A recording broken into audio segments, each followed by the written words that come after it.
Welcome to The Last Breakfast. Please enjoy the video. In this video, I will explain how to dry moringa leaves at home.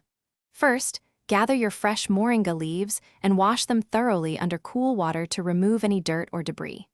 Next, gently pat them dry with a clean cloth or paper towel. It is important to separate the leaves from their tougher stems, as this ensures more even drying. This preparation is key for a high-quality dried product.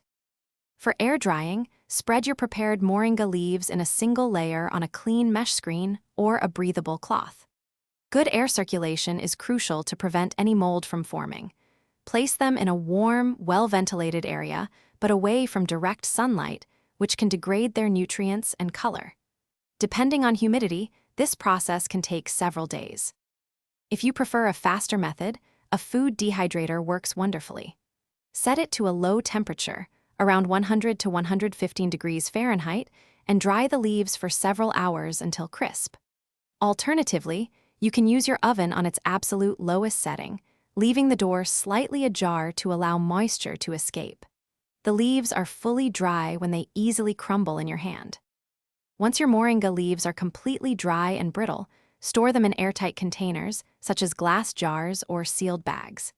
Keep these containers in a cool, dark place, away from light and moisture, to maintain their potency and flavor for many months.